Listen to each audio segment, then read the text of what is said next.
Hello and welcome to the Maple Grove City Report. I'm Dave Kaiser from CCX Media. Thanks for joining us once again, along with Heidi Nelson, Maple Grove City Administrator. Welcome once again. Thank you. We have a lot to talk about today. It is work session time for the City of Maple Grove, not only in October, but coming up in November. So we'll recap that work session and also take a look back at the October 4th meeting, which was about 1 hour in length. To the work session we go, a number of interesting items. So get ready, it's the smorgasbord here. First is proposed billboard along 694. Tell us why this was in the work session form. Yeah, so as folks might recall or have seen, there's two older billboards located right on 694 there, kind of off of 73rd Avenue as you're coming around the south end of Maple Grove. We have been working with Clear Channel. We worked with them too. They're developing a site just kind of due east of where those billboards exist. The Keller Williams building is going up there. And part of that, they wanted to look at redoing those billboards. So what their proposal is to take those two kind of older static billboards and combine them into one that would be a new LED digital billboard like you see around much of the area of the metro. We had a lot of concerns or desire to make sure that that billboard didn't get any bigger than the current billboard is, you know, in terms of size of the billboard as well as height of the billboard. And then in addition, making sure there wasn't, you know, light shed from that. So worked with Clear Channel. They did a photometric study. We had that reviewed by an independent engineering firm. And I think one of the benefits today is, you know, the LED lighting systems that you have today just don't have a lot of light shed versus, you know, some of the things that have been used, you know, in the past years. So staff or council was comfortable with this. One of the things we looked at was kind of the architecture of it. So this would be done with kind of a stone base or a, you know, concrete form stone base, and then have some Maple Grove branding on it, sort of similar to the new sound walls that are going up with the 94 project. And then one of the other benefits is the city would have opportunity to have some, you know, PSA type space, public service announcement type space. So we could use that for upcoming events, those kinds of things. So council was comfortable with the look of this. We don't allow billboards in town, so this is really just the replacement of kind of this non-conforming use.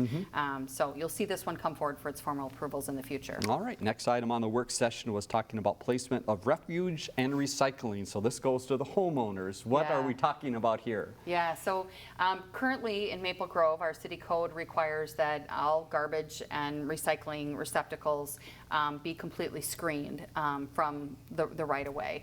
And we do a lot of work around this in terms of code enforcement. We often get, you know, lists of multiple addresses with complaints about the placement of garbage cans. And so we had some discussion internally just about the amount of resource that we're applying to this issue and wanting to have some discussion with the council to understand, you know, do we want to maintain this? If so, likely need to add some resource to continue to pursue enforcement of this. And was there a compromise to be had here that would, you know, keep the garbage cans behind the front plane of the home, so basically they couldn't be sitting out in front in the driveway, but that they could be kind of at the side on an improved surface, so some sort of rock or, you know, little stones, that kind of a thing, so you wouldn't have grass and weed issues in and around those receptacles. Council was open to this, making this change. You know, one thing that'll remain is if you live in an HOA, you know, association, a maintained neighborhood that has covenants around that issue,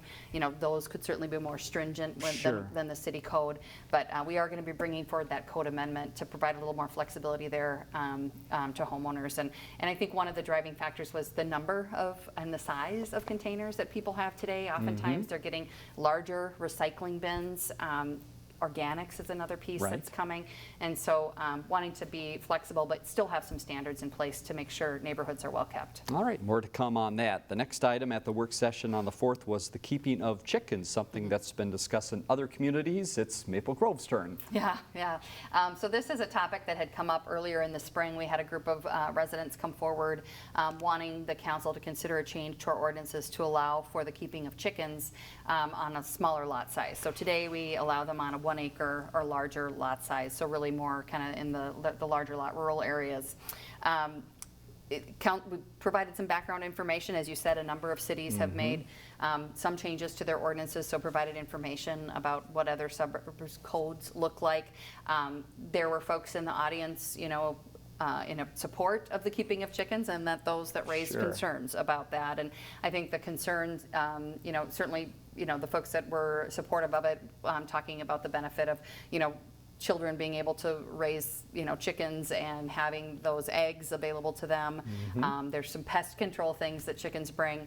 The folks that raised concerns was about, predators that might come around, smell, noise, the location of the coop and the run, those kinds of things. Right. And then, it's another area of regulation for the city in terms of, issuing a permit, inspection, those kinds of things. So lots of discussion by the council. This item took maybe over 45 minutes to receive that testimony and that discussion. And the direction of the council was not to change the ordinance. So at this time, we won't be bringing forward that ordinance change for the keeping of chickens. Very good. Final note from the work session, financial contributions to nonprofit organizations, something we've talked about in the past and came back to a work session. Give us a little background and some of the thoughts of the council. Yeah, so this is really being driven by the ARPA funds, or the American Rescue Plan funds, that the city is a recipient of, every city in the state of Minnesota. And one of the intended uses or allowable uses of those funds is contributions to nonprofits that have been impacted by the pandemic, or that serve to provide services related to the pandemic. So we have had some requests from some organizations. We did some survey work with them to better understand kind of what the impacts have been of the pandemic on those organizations. So the council, we didn't have a whole lot of time left. We only had about 10 minutes here. So they had some brief discussion, asked for a bit more of information for staff to assemble. We're going to be bringing that back likely on the 18th of October. So hopefully we can wrap up that discussion then. All right, we'll bring it to you as that does happen. Now to the council meeting again on the 4th, about an hour long. A couple items up at the front, very nice, recognizing some people with the city. The first pulled from consent was Dan Wilson, Sergeant Dan Wilson, retiring after a great time of service. Yeah, not officially retiring, 20 years of service, but he's moving on to another employment opportunity. There so we Police go. Department Sergeant Dan Wilson. So Councilmember Hanson pulled this just to acknowledge Sergeant Wilson's service to the city and thank him and wish him all the best in his next chapter. Congratulations to him. Next was pulled a proclamation declaring October as Domestic Violence Awareness Month, and you had the chief have a few comments and also some great organizations. Yeah, so October, we've been participating in the Light Up the City Purple event, so you'll see the town green is lit up purple now going forward for the rest of October, as well as the front of the police department being lit up purple, and some of our local businesses participating as well. Very important issue to the city, has been a pretty prevalent issue in our community in the last few years, and so we're continuing in support of this. We were recognizing the work of the Domestic Violence Awareness Action Group, and that's affiliated with St. Joseph the Worker Church, our Catholic Church, and other faith community partners in that as well. Jane Warren and Susan Rivard were on hand for the meeting to provide some comments, and we were able to thank them for their work this year. Lots of things going on around this month of October. We have a vigil scheduled for this coming Thursday night, October 7th, up at the Angel of Hope off of Fernbrook Road, 6 to 7 p.m. We encourage everybody to come out and attend that vigil, and it's being led by Maria's Voice, which of course is the organization that was established around the death of Maria Pugh. So good recognition here for the work that's going on in the community in October. Very good. Now moving ahead to a few other items joined together here, and actually a little bit longer discussion on these related to the North Metro Regional Public Safety Training Facility and the expansion going on. Yeah. There were a few cleanup things that had to be done and really to set some things in motion. Yeah, so this is kind of an exciting time. This is a lot of work culminating in this action on Monday evening, but we were able to bring forward the joint powers agreement with Hennepin County for their component of this expansion. Been working on that negotiation for the past few months. They are a partner in this project. They're really bringing the capital funds for that second range, and then they'll also be a partner in that expanded training space that brings sort of the de-escalation scenario-based training. So an exciting addition for Hennepin County. And then we also received bids for this project. So this project's going to get underway. We're going to be celebrating the groundbreaking the afternoon of October 21st, and then that project's really going to get under construction. We're hoping that this fall beautiful weather hangs in there for for us, so get going on those footings and foundation. But really great to have this project underway. As you might recall, we received state bonding dollars for this project. So the state of Minnesota is a partner in this project as well. And our partners, we have other partners, the city of Brooklyn Park and the city of Plymouth, and then many other police departments, law enforcement related agencies that train there and utilize that facility. So looking forward to getting this project underway. We will keep you updated as it moves along and as that groundbreaking happens. Now to the meeting itself, some of the items on the agenda, and another nice item, and this was an official retirement. Yeah. Tell us a little bit about John and his years with the city and Public Works. Yeah, so John Zanenko retiring from our central, he's been a mechanic in our central equipment area, 20 years of service.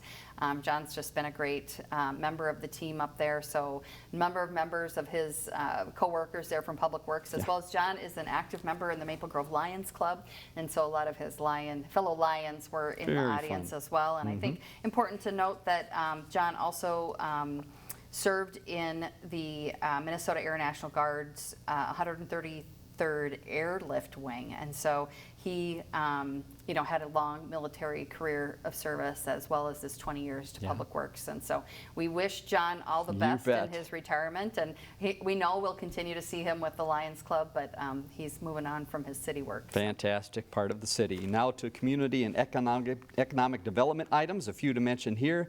Mechatronic, we've talked about this a few times. This again along 73rd. That seems to be a hot spot of activity. What's the latest here? Yeah, so this is a vacant lot that's down off 73rd. It was actually a city-owned lot that we were preserving for some future right-of-way associated with 94. Through our last comp planning process, we determined that we really no longer needed to hold on to that land for that purpose. And so this is for a 40,000 square foot building for Mechatronic Solutions. They are currently in a neighboring building and out of space and needing to expand. So this is great to have a Maple Grove business growing and expanding and investing here in Maple Grove. So you'll start to see some activity on that site there, hopefully yet this fall. Next items were related to comp plan and something we had talked about previously, but they were tabled. So they come back. What was the latest discussion? Yeah, so we needed to make some comp plan or comprehensive plan amendments due to some land use changes. And one of the drivers was really up in the Evanswood area. So this is the northwest quadrant of Maple Grove, pretty large new subdivision up there, kind of in the farm fields in the northwest quadrant. There was land that was designated or guided for high density, and through that planning process for that neighborhood was shifted to medium density. So that kind of reduced our allocation of land available for high density development. So that one got changed, and then we needed to offset that a bit for Met Council purposes. As we go through the comp planning process, we have to have so much land in Maple Grove that's dedicated to high density housing for the potential for more affordable housing. And so we did then make some shifts in the gravel mining area. It's all regional mixed use zoning, but we needed to assign some densities in there that would accommodate that higher density housing in that gravel mining area to offset that change. So a lot of discussion about the Met Council process and how these numbers are counted in the allocation for our land use. And so this one got approved, and we'll move forward. And likely we'll see that Evanswood project come back for final approvals over the winter months. Very good. Let's move ahead to a couple of department updates that were given on the 4th. Again, from Community and Economic Development, Planning Commission. Tell us about the next couple meetings and a few of the items they'll be looking at. Yeah, no meeting on October 11th, but the Planning Commission will be back on October 25th. We have one small lot subdivision out Appaloosa Woods on the west side, and then a small residential subdivision up in the County Road 30 area. You're going to see why this coming weekend is a busy weekend. If you're watching this program earlier, the 9th and 10th, you'll be very busy. And Ken had an update in Public Works about the citywide cleanup day. What is it? What can we get rid of? Yeah, so this is a citywide cleanup day up at Public Works on October 9th from 8 to noon. A number of items that you can get rid of up at Public Works. All the information's available on our website. We really do encourage people to go look ahead of time, make sure it's something that we do accept. So you can get that information there. And we did do the curbside cleanup earlier in the week on the 4th, so good to have this one done before the winter hits. Yep, fall cleaning here, and again, maplegrovemn.gov, that website to look for more information. We'll give it to you again at the end of the program. Other note from Ken was a question about traffic speed along Rice Lake Road, and Yeah. it looks like the city might be doing a little closer look at that. Yeah, we'll get the traffic trailer out there to remind folks to slow down and some extra patrols. And so if you're a frequent traveler on Rice Lake Road, you're going to want to pay attention and keep your Beware. speed down. Sounds good. And your updates from the meeting, a couple things for the calendar. Again, you mentioned the vigil coming up on the 7th, and also that groundbreaking again. What is the date and time of that? Yeah, Thursday, October 21st at 2 p.m. And Okay. that'll be up at the site of the North Metro Regional Public Safety Training Facility. All right, more information to come about that on the city's website. So that's the recap of the meeting from the 4th. Now to a few other things happening throughout the city, and a very nice event last Sunday related to fallen firefighters. Give us a little recap of that. Yeah, so in the state of Minnesota, the last Sunday in September is a day to remember fallen firefighters. And each year, members of the Minnesota Fire Service meet in St. Paul at the Minnesota Firefighter Memorial on the grounds of the state capitol. This year, 4 more names were added to the memorial, including St. Paul Fire Captain and Maple Grove firefighter Mike Piter. So you'll remember Mike lost his battle with cancer last September. The Maple Grove Fire Department had the honor of sending Ladder 21 to participate in the ceremony and Great. display the United States flag. Maple Grove Fire representatives were also on hand escorting the color guard as well as the Piter family during this very emotional ceremony. So our thoughts go out to Mike's family and certainly all those who've lost their lives from firefighters in the state of Minnesota in the last year. Continuing the thought about fire, Fire Prevention Week is coming up here. In fact, we are in it right now. What Yeah. is the theme this year? Yeah, October 3rd through the 9th is Fire Prevention Week. This year's theme, Learn the Sounds of Fire Safety, encourages everyone to keep themselves safe by knowing the various sounds of smoke and carbon monoxide alarms. We haven't talked about it much, but let's give a little update for residents about watering and the drought conditions. How are things Yeah. going? What are you hearing at the city level? Yeah, so we've gotten a bit more rain here and there over the last weekend. I think we had a little bit more rain here in town. So, but the state continues in the drought warning phase, which Okay. requires the continuation of water conservation goals and restrictions. So we just remind residents to adhere to these outdoor lawn watering, not during the hours of 10 a.m. to 6 p.m. and then following that even odd rule with your property address. Those on the restaurant hunt, here's a new one to mark onto your list of maybe something to see in the future. What's coming and where? Yeah, so this is their second location. Their first location is going to be down off of Wedgwood, kind of by Starbucks. It's not open yet, but second location of Nautical Bowls. It's the fast casual. I'm not going to say the Osseo berries. I always think I can say that word right. Osseo and Superfood Bowl Very, restaurant. very good, very all right, good. All right, It's signed a lease for a second location near Maple Grove Hospital, and then that brings all of that space up there in the Grove Village to Fantastic. fully leased, which is really kind of remarkable. Yeah. So interior build out of the space will begin soon, and then anticipated to open in January of 2022. And then the other location, I think, is planned to be open by the end of October. All right, Yeah. people excited about that. Speaking of food, how about the farmers market? Things changing a little bit there as the season moves on. Yeah, so October 7th, of course, we continue with our outdoor markets, but the times will shift from 3 to 6 p.m. because it gets dark pretty early nowadays, but we continue to have a lot of great fall items there at the farmers market. All right, another item to put on your calendar for the 9th of October. This is something to do with the time of the year. The name of this great event is what, Heidi? Harvest Toberfest. You got it. All right, Saturday, Beautiful. October 9th. Everybody's invited to Central Park from Yeah. noon to 6 p.m. The fall event includes local craft and food vendors, food trucks, beer, and polka music. All right, another outside event coming up on the 10th. We'll tell you about that in just a second. First, the community center, a neat opportunity here. Yeah. Tell us about some of the changes there and opportunities for people to maybe get some insurance help. Yeah, so the community center is now able to offer members a health insurance reimbursement. So, Great. you know, folks may have been able to do this at other health clubs, Right. gyms in the past, and so we're really happy to be able to offer this to our members. They offer an incentive, like a financial incentive, if you go to the health club so many times a month. So you just have to reach out to our community center member staff and Okay. talk with them about the health insurance that you have and see if you can qualify for that as a member Yeah, there. great opportunity for residents. All right, a few other updates for park facilities within the city. Central Park, what's happening there? The running water is soon going to be off and the frozen water is appearing? Yeah, so we've still got the splash pad running Uh-huh. through mid-October here, and the weather has been really supportive of that. So Right. we'll continue that till Good. it starts to turn. And then as soon as we turn off the splash pad, we start getting ready for the skating season. So hopefully, we like this weather. We like it. We're able to continue all of our Right. construction projects. They're making progress out there on 94, that kind of a thing. But eventually it'll turn, and then we'll start getting ready for skating.